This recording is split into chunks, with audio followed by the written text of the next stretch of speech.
खबर जो है वो आसाराम से जुड़ी हुई है। क्या कानून से ऊपर हो गया है आसाराम? बहुत बड़ा सवाल बना हुआ है, क्योंकि देखिए सुप्रीम कोर्ट से राहत तो मिली, रिहाई तो हुई, लेकिन उसके बाद जो आलम देखने को मिला है, जो नजारा देखने को मिला है, वो कहीं ना कहीं सुप्रीम कोर्ट के सुप्रीम आदेशों का उल्लंघन है। क्या है खबर, आपको ये भी बताते हैं। देखिए खबर को आपको बता देते हैं कि नाबालिग और महिला से रेप केस मामले में आसाराम बापू आजीवन कारावास की सजा काट रहा है।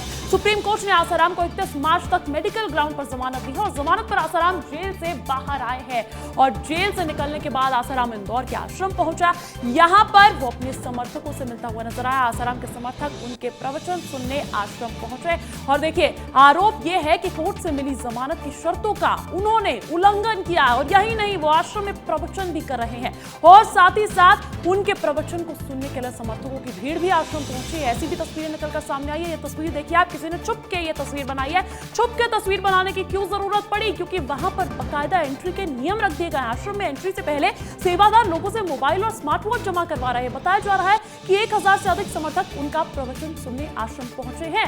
आपको दो तस्वीरें दिखा देते हैं, मोटे मोटे तौर पर खबर समझ लीजिए। जेल से बाहर तो आए, लेकिन सीधा प्रवचन से शुरुआत कर दी है। 7 जनवरी की तारीख आपको बता देते हैं, जब सुप्रीम कोर्ट से राहत मिली थी आसाराम को जमानत मिल गई थी। 31 मार्च तक जमानत पर है, लेकिन उसी बीच 21 फरवरी की तस्वीर इंदौर से निकलकर सामने आई है, जहां पर इंदौर आश्रम में एक कार्यक्रम रखा गया।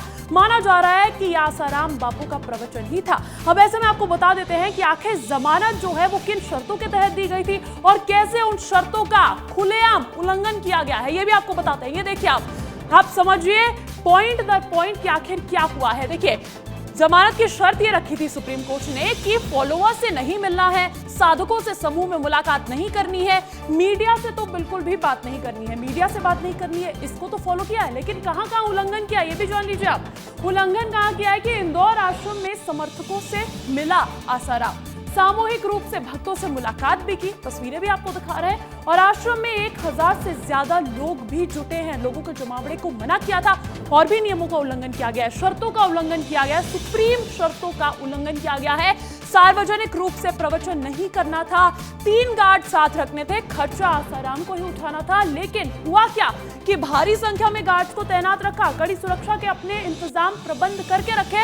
इसी के साथ साथ आश्रम में अनुयायियों को प्रवचन भी दिया। सीधे सीधे तौर पर जो नियम है, जो शर्तें तय की गई है, उनका उल्लंघन करते हुए नजर आया। सुप्रीम आदेश की अनदेखी आखिर कैसे किया इसको भी जान लीजिए आप विस्तार से। आपको बताते हैं कि खंडवा रोड पर आश्रम में प्रवचन दिया, 300 मीटर पहले ही फोन बंद कराया गया। और इसके साथ साथ आपको ये भी बताते हैं कि और किस तरीके से यहाँ पर पूरे के पूरे प्रवचन की इंतजाम किया गया था। मोबाइल स्मार्ट वॉच जमा करके ही एंट्री दी जा रही थी आश्रम में। 1000 से ज्यादा प्रवचन सुन रहे थे। वहां पर आसाराम के अनुयायी प्रवचन के दौरान सुरक्षा सख्त रखी गई थी, जबकि सिर्फ 3 गार्ड रखने की अनुमति थी। एक पुलिस जवान आसाराम की बाई और देखिए एक सीआरपीएफ की ड्रेस में जवान दाई और 2 कैमरा से प्रवचन की रिकॉर्डिंग भी की जा रही थी। प्रवचन में सेवक लोबान की जो धुनी है वो भी कर रहे थे। कहीं ना कहीं ये बहुत बड़ी जानकारी निकलकर सामने आई। अब देखिए ये प्रवचन हुआ, लेकिन इंदौर की जनता इसे कानून का उल्लंघन और ढोंग बता रही है, वो भी सुनाते हैं आपको। कोर्ट ने उनको जमानत दी है, जमानत के बेस पे वो इंदौर आए हुए हैं और वो प्रवचन नहीं दे रहा है, कोर्ट का उल्लंघन सीधा सीधा कर रहा है।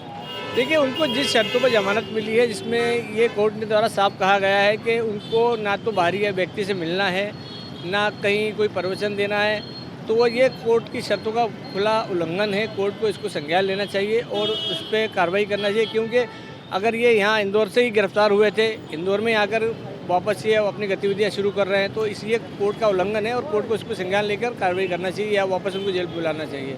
आप जहाँ तक बात है प्रवचन की, तो वो तो सिर्फ अब दिखावा बचा है, क्योंकि उनके भक्त अब इतने बचे नहीं हैं। जो पहले लाखों की संख्या में इकट्ठे होते थे, अब चुनिंदा 400-500 भक्त उनके आश्रम पर शामिल हो रहे थे। वो तो बलात्कार के मामले में जब से जेल गए उसके बाद उनकी साख पूरी खत्म हो चुकी है, क्योंकि उन्हें धर्म के नाम पे मतलब लड़कियों का फ़ायदा उठा रहा है, अपने धर्म की बेइज्जती की, तो मुझे तो बिल्कुल पसंद नहीं है। और उसको फिर से सजा होनी चाहिए, क्योंकि धर्म का नाम बर्बाद हुआ है, उसमें वो खराबी हो रखा है, बहुत बेकार हो रखा है।